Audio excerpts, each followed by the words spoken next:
Kathy Vick, Deeply Awake. I don't have a lot to say. We're a third away in through the corridor. I'm not having a lot of pictures about the corridor or anything like that. This has been a really neat time, but really unexpected. Because before there's been a lot of, I don't know, I don't really do ceremony, but an awareness. And I do feel that. I feel that there's, I feel an expectance. And it's not not the anxiety kind of, I wonder what's going to happen or not, but just oh, hell yeah. And I don't know when, but, oh yeah. Oh yeah. There's nothing but good coming. Nothing but good. And, in the meantime, I am satisfied. And so, really, it's come down to realizing that, all the questioning is kind of over. What I had been resisting all this time was self-acceptance. And just this, and self-sufficiency. And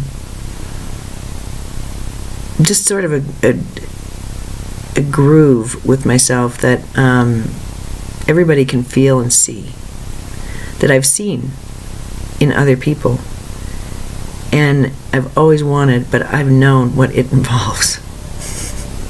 And I would think, oh no, not that. And that's what I've always wanted, and that's what I've been pushing toward. But I realized that, a lot of it has had to do with testing what's real and what's not. What's acceptable and what isn't. What is self and what is other. What is good and bad, that those are silly. But it has never really been very hard to know what's dark and what's light. But sometimes, because there's paradox roaming around. So it feels to me like a completion, but just a sense of, it's not so much, I don't know, the week after graduation where you just go, oh, I'm glad that's over. It doesn't have that feeling. It's more like, oh,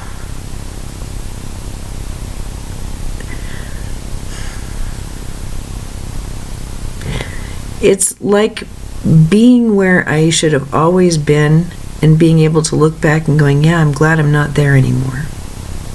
Yes, I can see great value in that. I'm glad that that's not part of this reality. I'm glad that this is the reality now. So it does feel sort of like a merge with an observer part of me that observes with love. Who observes with love? And so it's going from recognizing the duality. It's a good place to start. What's dark and what's light? What's high and what's low? What's what? To going to a place of wanting to heal any irregularities I find, or always wanting to go toward love, go toward love, go toward love. Make love. Make light. To something bigger. And this, of course, was shown to me in that long night of meditating and visions and stuff with the whale. These levels of consciousness, they were putting me through this during those hours of seeing a problem within the problem and all of the feelings that go along with that.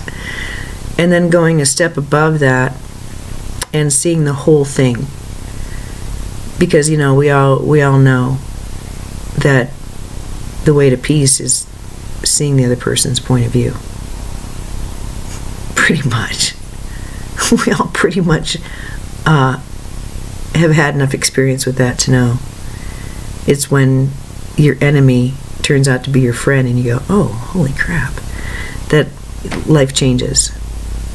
And this hard thing that has been dogging you turns out to actually be a gift. Well, that's kind of, the true human condition, because it's all of this is predicated on love and caring for each other.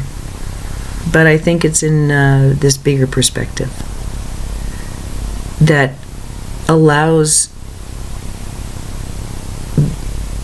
awareness, acceptance, acknowledgement of not only an issue or a situation, but the environment in which that situation swims, and then looking at it with love, with total acceptance, absolutely no resistance.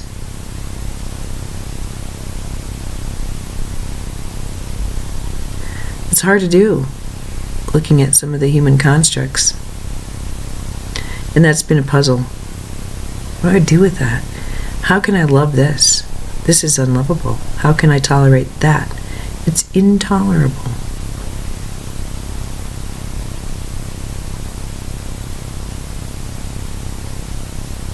I think it has to do with being able to go higher. Of course, that does mean disengaging from the feelings, but also understanding that the feelings seem to be generated from the duality portion of the programming. Being able to see the yin with the yang, the good with the bad, helps to see everything in context. But is it really in context? It's just opposites. It's moving above and looking at it whole with eyes of love.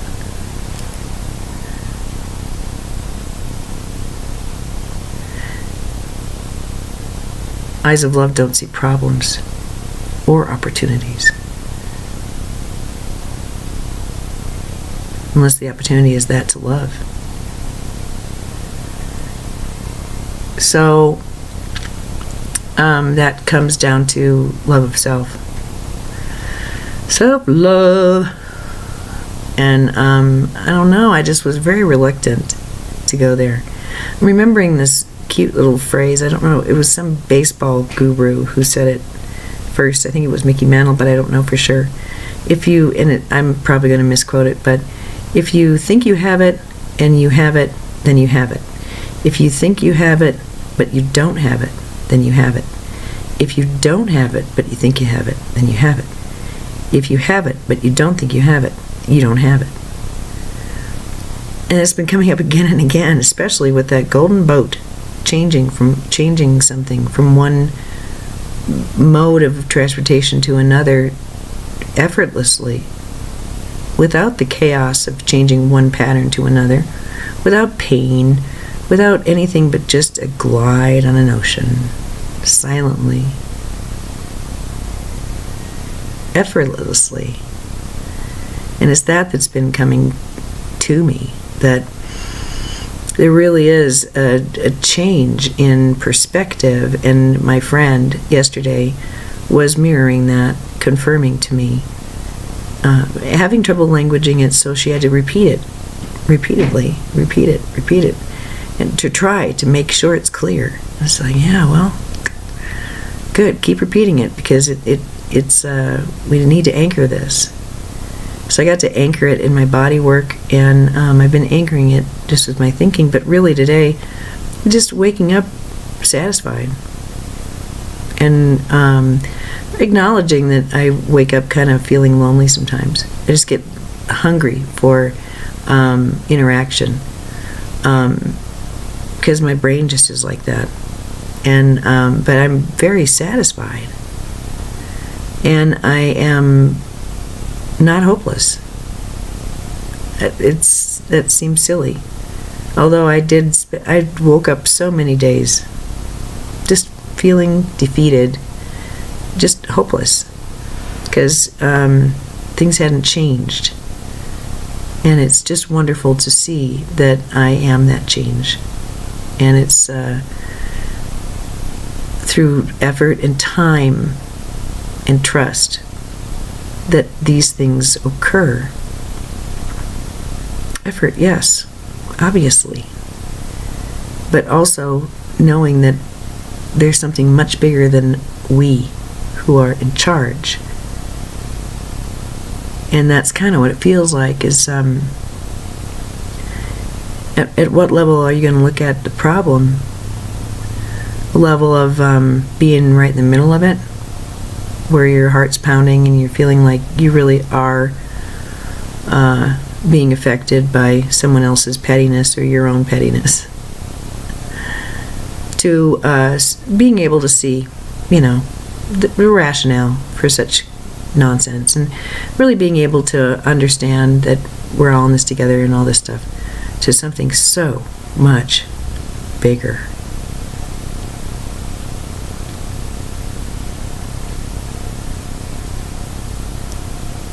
I like being here. I also appreciate that it's a Sunday, and so I've had some time to repair, and I do really require that energetically. So it's been really nice to have that repair, and I know that every day is different energetically, but also in relation to what's going on around me. So I very much value this quiet time, and I'm so happy that I can spend time by myself, really in such full appreciation of myself, not needing or wanting it from anyone else. That burning need has been removed. That if I don't have it from someone else, I don't really have it. Well, that's close. But, and I guess the bottom line is that I look at how far I have come, and I can say that for myself.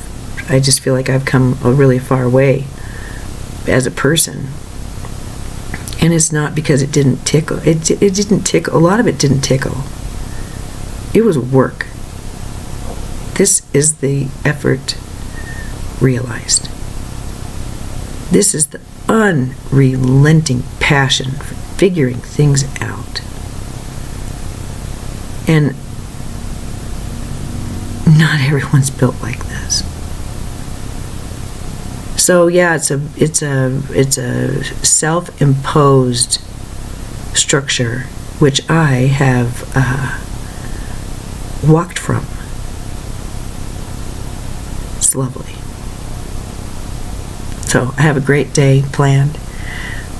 Plans are evolving. It makes me very pleased and happy. And I just wanted to come in and say hi, to let you know that that meditation of the whale was a big one. Those 3 hours or longer, whatever, were pivotal. And I'm so gratified that I captured that for the two of us. Because really this is a one-on-one event, isn't it not? Whether it's me, myself, looking in, or it's you. It's not done in groups. This is done individually. As are all things magical. They're done heart to heart. Sure, there are some group and collective nudges and changes that can occur and do occur. The gold, the alchemy, the shift, that comes soul to soul, person to person, mind to mind, reality to reality, bumping up against each other, discovering. What a beautiful time to be alive. All right, I'm going to have a great day. I sure hope you do too. I wish you well.